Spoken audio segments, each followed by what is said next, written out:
بیت محمد۔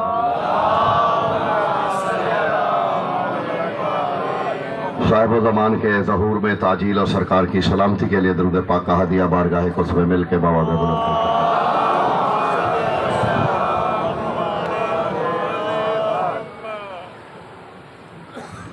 ایک مومنہ بیمار ہیں، صدقہ سیدۃ النساء العالمین کا مولا انہیں شفائے کاملہ اور عاجلہ عطا فرمائے۔ تمام مومنین کی شفا یابی، مومنہ مخصوص کی شفا یابی اور رزق میں برکت کے لیے درود پاک کا ہدیہ بارگاہ قدس میں پیش کیا۔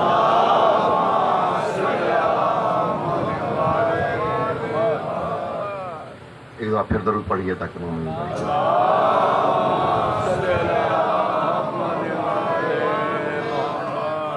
بالکل گزشتہ سے پیوستہ ہونے لگے ہیں۔ وَمِنَ النَّاسِ مَن يَتَّخِذُ مِن دُونِ اللَّهِ أَندَادًا، فرمایا ان لوگوں کو کیا ہو گیا ہے کہ یہ اللہ کو چھوڑ کے اللہ کے غیر کو اس کا شریک قرار دے رہے ہیں، اور پھر یہ ان سے محبت ایسے کر رہے ہیں کہ جو محبت ذات کبریا کا حق ہے۔ کل بھی میں نے گزارش کی تھی، حقیقی محبت، اب درود پڑھ لیجئے، چلے مومنین آ جائیں۔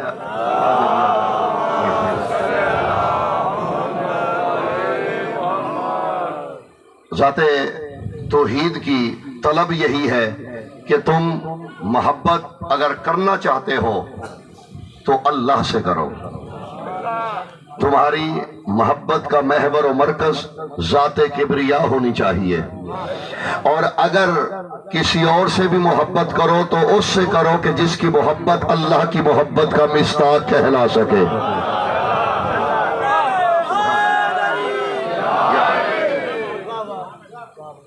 اور حکم بھی کلیہ بھی قرآن نے یہی دیا ہے، قُلْ إِن كُنْتُمْ تُحِبُّونَ اللَّهَ فَاتَّبِعُونِ يُحْبِبْكُمُ اللَّهُ، اگر تم چاہتے ہو کہ اللہ سے محبت کرو تو میرے محمد کی اتباع کرو۔ مصطفیٰ کی اتباع ہی حقیقی توحید ہے۔ توحید کے عقیدے پہ پورا اترے گا ہی وہی جو محمد کی اتباع میں پورا اترے۔ اور میں نے کل بھی گزارش کی تھی، اتباع، آ جائیے صحیح، آگے آ جائیے، درود پڑھیے محمد و آل بیت محمد پر۔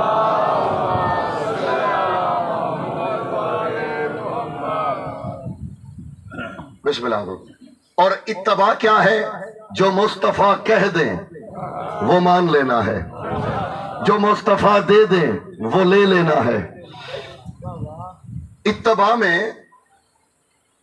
کچھ لوگ تو ایسے تھے، میں جلدی اب مومنین آ رہے ہیں، میں چاہتا ہوں تاکہ سب شریک سفر رہیں، کوئی رہ نہ جائیں۔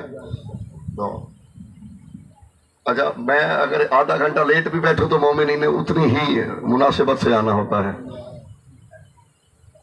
سورہ مبارکہ نساء کی ایک آیت پڑھنے لگا ہوں، فرمان ہو رہا ہے، فلا وربک لا یؤمنون حتی یحکموک فیما شجر بینہم۔ فرمایا حبیب، دیکھیے قسم وہاں کھائی جاتی ہے جہاں دو چیزیں ہوتی ہیں جس کی وجہ سے قسم کھائی جاتی ہے، یا تو سامنے والے کو شک ہو، قسم وہی ہوتی ہے جہاں سامنے والے کو شک ہو، یا پھر بات کو مزید پکا کرنا ہو۔ اس آیت کا حسن یہ ہے کہ اس میں قسم اس نے کھائی ہے کہ جس کی قسمیں زمانہ کھاتا ہے۔ سبحان اللہ، اللہ کی قسمیں کائنات کھاتی ہے، یہاں وہ اپنی قسم خود کھا رہا ہے۔ کیا حسین پیرایا ہے، فرمایا فلا وربک، حبیب مجھے میری قسم، میں اس سے سادہ ترجمہ نہیں کر سکتا تھا، حبیب مجھے میری قسم، فلا وربک، حبیب تیرے رب کی قسم، حبیب تیرے رب کی قسم۔ کتنی ضروری بات ہوگی کہ جس کی قسمیں کھائی جائیں وہ قسم کھا کے بات کر رہا ہے۔ فلا وربک، حبیب تیرے رب کی قسم، لا یؤمنون حتی یحکموک فیما شجر بینہم، حبیب تیرے رب کی قسم، یہ لوگ مومن نہیں ہو سکتے. کچھ گروہوں کی بات ہو, کچھ لوگوں کی بات ہو رہی ہے. تب تک مومن نہیں ہو سکتے جب تک یہ تجھے اپنا حاکم نہ مان لے. لا یؤمنون حتی یحکموک. میں احتیاطاً آسان ترجمہ کر رہا ہوں. یحکموک قضاوت, قاضی, فیصلہ گر. حبیب یہ لوگ تب تک مومن نہیں ہو سکتے جب تک یہ تیرے فیصلے کو تسلیم نہ کر لیں, تیرے حکم کو مان نہ لیں. اور پھر کیا ہوا سنیے گا. وَلَا يَجِدُوا فِي أَنفُسِهِمْ حَرَجًا مِمَّا قَضَيْتَ يُسَلِّمُونَ تَسْلِيمًا. صرف تسلیم ہی نہیں کرنا, تیرے حکم کو ماننا ہی نہیں, بلکہ یہ دل میں بھی اس فیصلے پہ شک نہ کرے. سبحان اللہ. لا یجدو فی انفسہم, یہ اپنے نفسوں میں بھی گمان نہ کریں مصطفیٰ کے فیصلے کے بارے میں. وَيُسَلِّمُوا تَسْلِيمًا, اور تیرے فیصلے کو ایسے مانیں جیسے ماننے کا حق ہے. یہ ہے اتباع. اگر اس پہ کوئی پورا اترا تو سمجھ لیجئے گا وہی توحیدی ہے. جو پچھلے بھی احباب ہیں, مصطفیٰ کے فیصلے کو ماننا ہے, اور صرف زبان سے نہیں, دل میں بھی شک نہیں کرنا. شیعہ سنی دوستو, سوال تو بنتا ہے کوئی تو ایسا ہوگا کہ جس نے زبان سے اقرار کیا ہوگا, دل میں شک کیا ہوگا. قرآن ہے, آیت اتری ہے, اور آیت ابس تو نہیں اتری. کوئی ایسا ہوگا جس نے محمد کے فیصلے کو زبان سے مجبوراً اقرار کر کے مان لیا ہوگا, دل میں شک کیا ہوگا, آیت اتری. حبیب یہ مومن ہو ہی نہیں سکتے کیونکہ یہ دل میں شک کر رہے ہیں. تو شک ایمان کو دھو دیتا ہے. آگے کا پیچھے کون ہوں گے یہ لوگ؟ سورہ توبہ تھوڑا اور اشارہ دیا. یہاں تو قسم کھا کے کہا کہ اگر یہ دل میں بھی شک کریں گے تو یہ مومن نہیں ہو سکتے. سورہ توبہ میں اور بات کھول دی. فرمایا یحلفون باللہ ما قالا. فرمایا حبیب یہ لوگ اللہ کی جھوٹی قسمیں کھاتے ہیں. یحلفون باللہ, یہ حلف تو اتنا آسان تو سمجھ جائیں گے نا. حلف ہمارے ہاں بھی قسم ہی کو کہتے ہیں. یہ حلف لیتے ہیں اللہ کے نام کا اور جھوٹا لیتے ہیں. ماذا قالو, جو بھی کہتے ہیں جھوٹ بولتے ہیں. وقالو کلمۃ الکفر, اور حبیب یہ لوگ کفر کا کلمہ پڑھتے ہیں. سبحان اللہ, یہ لوگ کفر کا کلمہ پڑھتے ہیں. وَكَفَرُوا بَعْدَ إِسْلَامِهِمْ, اور یہ لوگ اسلام لانے کے بعد پھر کافر ہو گئے. سبحان اللہ. سورہ توبہ یہ لوگ کلمہ کفر, اس کا مطلب ہے جیسے ایمان کا کلمہ ہوتا ہے ویسے کفر کا بھی کلمہ ہوتا ہے. یہ لوگ کلمہ کفر کا اقرار کرتے ہیں, اسلام کے بعد یہ پھر کیا ہوا, کافر ہو گئے. اسلام لانے کے بعد پھر کافر ہو گئے. جملہ تو سنیے گا, یہ اسلام لانے کے بعد پھر کافر ہو گئے. سبحان اللہ. اسلام بھی لائے, اسلام لانے کے بعد یہ پھر کافر ہو گئے. کون ہیں ایسے لوگ؟ اسلام بھی لائے, یہ اسلام بھی لائے, اللہ کی جھوٹی قسمیں بھی کھاتے ہیں. تو کچھ لوگ تو ایسے ہوں گے جنہوں نے کلمہ بھی پڑھا ہوگا تو جھوٹا, قسمیں بھی کھائی ہوگی تو جھوٹی. یہ اسلام پہ بھی ہوں گے تو اسلام میں. اور کیا حسین آیت ہے. حافظ قرآن تشریف فرمایا, کیا حسین آیت ہے. فرمایا وَحَمُّ, سنیے گا وَحَمُّ. فرمایا یہ لوگ تب تک ٹھنڈی سانسیں لیتے تھے, لا ینالو, جب تک انہیں مال نہیں ملا تھا. سنیے گا ہم لا ینالو, جب تک انہیں مال نہیں ملا تھا. یہ ٹھنڈی ما نہ کمو اغناہم اللہ ورسولہ من فضلہ, فرمایا آپ یہ منہ پھیر رہے ہیں حالانکہ انہیں اللہ اور اس کے رسول نے اپنے فضل سے غنی کر دیا ہے۔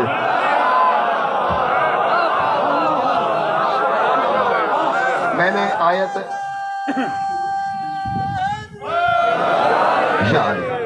رک رک کے پڑھی، میں کچھ کہنا چاہ رہا ہوں۔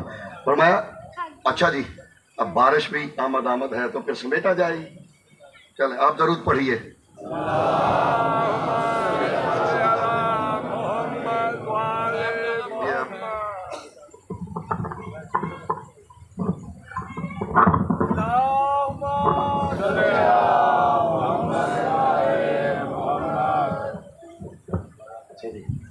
چلیں اب بارش کی بھی آمد ہے، اب میں کہاں سے سمیٹوں، کہاں تک جاؤں؟ میں پڑھ رہا ہوں لیکن آپ کو بھی پھر بیٹھنا پڑے گا۔ میں برسی بارش میں پڑھ لوں گا، آپ سن لیں گے۔ چلیں یہ سارے کا فیصلہ ہے یا کلے اگلے دا چلے میں جو کہنا چاہ رہا تھا بس اسی کو مکمل کر لوں۔ فرمایا ان کو ہو کیا گیا ہے، جب تک یہ بھوکے تھے تب تک تو ٹھنڈی سانسیں بھرتے تھے، پھر کیا ہوا؟ اغناہم اللہ ورسولہ من فضلہ، انہیں اللہ اور اس کے رسول نے غنی کر دیا اپنے فضل سے۔ یہ قرآن ہے، روایت نہیں۔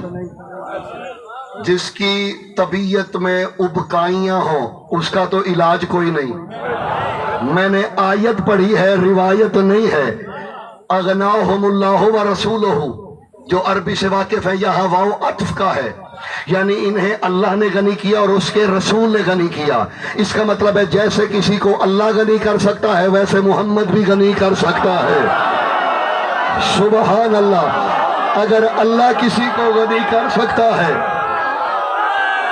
یا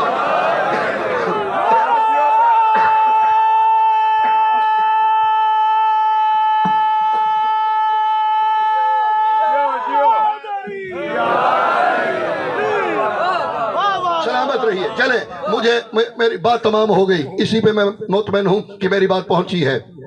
آگے لفظ ہے من فضل ہی، جو عربی سے تھوڑی بہت شناسائی رکھتے ہیں نا، یہی واحد کی ضمیر ہے۔ من فضل ہی، ہوا ہما ہم ہیا ہما ہما ہننا، یہی واحد کی ضمیر ہے۔ اللہ اور اس کا رسول ان کو غنی کرے، یہ واحد کی ضمیر بتا رہی ہے کہ بات ایک ہے۔ اللہ غنی کرے تو بھی ایک بات ہے،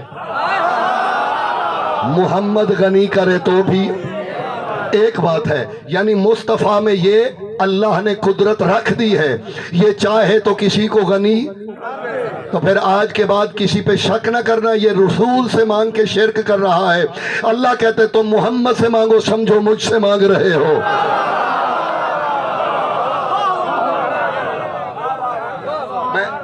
اب اس سے مختصر ہو نہیں سکتا تھا، ایک دفعہ میں سارے چہرے دیکھ رہا ہوں، سب بیدار ہیں تو اگلا جملہ کہوں گا۔ محمد نے یہ اللہ نے وسعت رکھی ہے کہ وہ کسی کو غنی، عزیزو میرا نبی تاریخ کا غنی نہیں ہے، قرآن کا غنی ہے۔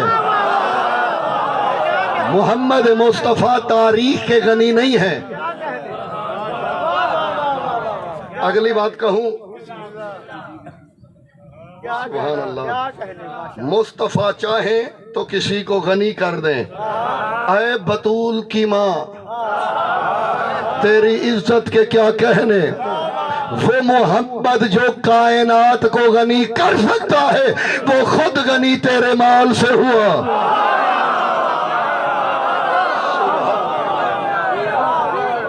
وَوَجَدَكَ عَائِلًا فَأَغْنَىٰ، حبیب ہم نے تجھے آئل والا پایا، غنی کر دیا۔ 73 کے 73 فرقے کے علماء نے لکھا ہے اغناک بمال خدیجۃ الکبریٰ، ہم نے تجھے غنی کیا خدیجہ کے مال سے، یعنی محمد کائنات کو دیتا ہے اور محمد کو خدیجۃ الکبریٰ عطا کرتا ہے۔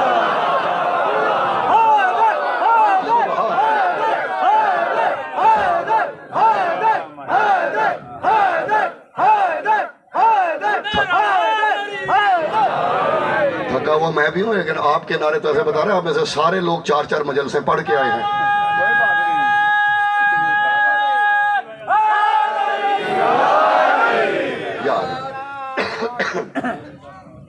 کیا کہنے سبحان اللہ. وہ ہے بطول کی ماں. یہ رسول اللہ کی ایک حدیث ہے, شیعہ سنی علماء نے لکھی ہے. فرماتے ہیں ما قام دینی, آقا فرماتے ہیں ما قام دینی ولولا سیف علی ومال خدیجۃ الکبریٰ. جو خریدار ہیں لفظوں کے, فرماتے ہیں میرا دین اپنے پاؤں پہ کھڑا ہی نہیں ہو سکتا تھا. دو وجوہات ہیں اس کے دین پہ پاؤں پہ کھڑے ہونے کی. کیا؟ ایک علی کی تلوار, دوسرا خدیجہ کا مال.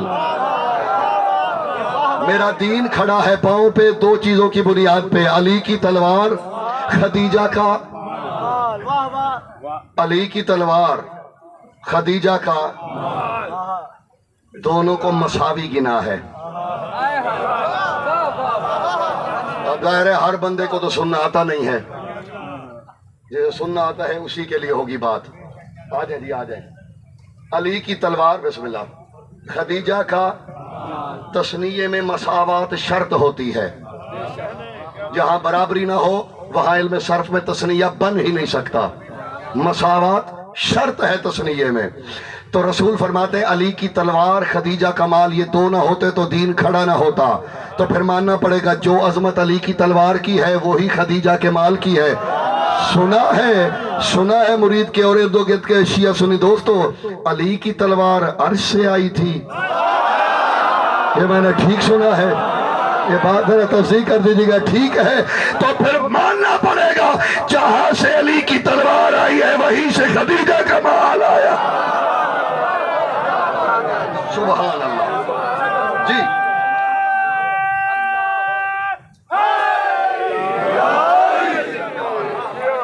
بس موسم بھی سامنے ہے, اس کی وجوہات بھی ہیں, تو زیادہ زحمت نہیں دینی. مصطفیٰ کی اتباع کرو اور وہاں چوں چرا نہیں ہونی. جو مصطفیٰ کہہ دیں وہی کرنا ہے, جو دے دیں وہ لے لو, جس سے روکیں.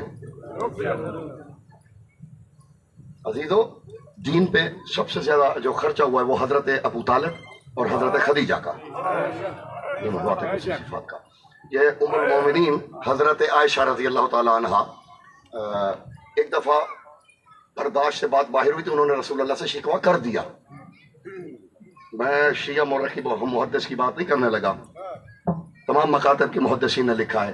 حضرت عائشہ کی روایت ہے, جب ظاہر بات جب آگے بڑھی نا, ایک حد ہوتی ہے برداشت کی, تو انہوں نے شکوہ کر دیا رسول اللہ سے. انہوں نے سرکار یہ اٹھتے بیٹھتے آپ ہر وقت خدیجہ کی تعریف کرتے ہیں.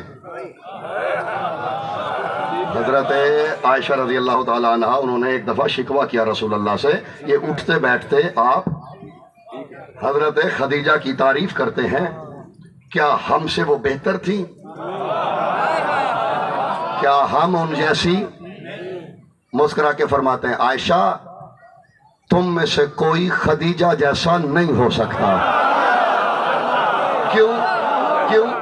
فرمایا خدیجہ کے بعد جس سے میں نے عقد کیا اس نے مجھے رسول اللہ سمجھ کے حامی بھری. اس وقت اعلان نبوت ہو چکا تھا. خدیجہ نے مجھ سے تب عقد کیا جب مجھے عبداللہ کے بیٹے کے علاوہ کوئی نہیں جانتا تھا. تب عقد کیا جب لوگ جانتے تھے کہ میں عبداللہ کا بیٹا ہوں, تو تب عقد کیا. دوسری بات سنیے گا, فرمایا تم میں سے جس نے مجھ سے شادی کی اسے میں نے کچھ دیا.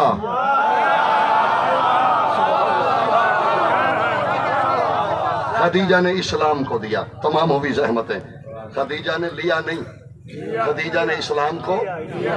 یہ کسی قبیلے کی ہی تو قربانیاں ہیں. ایک جملہ تعارف کے لیے بس میں پڑھنے لگا ہوں, یہی جملہ میں پھر آگے بڑھ جاؤں گا. فضیلت کا صرف ایک جملہ. مدینے کی ایک محلے میں بچے کھیل رہے تھے.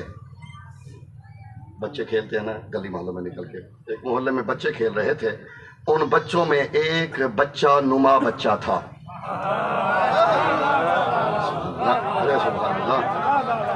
چلے اتنا ہی صحیح. ایک بچہ نما بچہ تھا, نام تھا اس کا قاسم. وہ کھیل نہیں رہا تھا.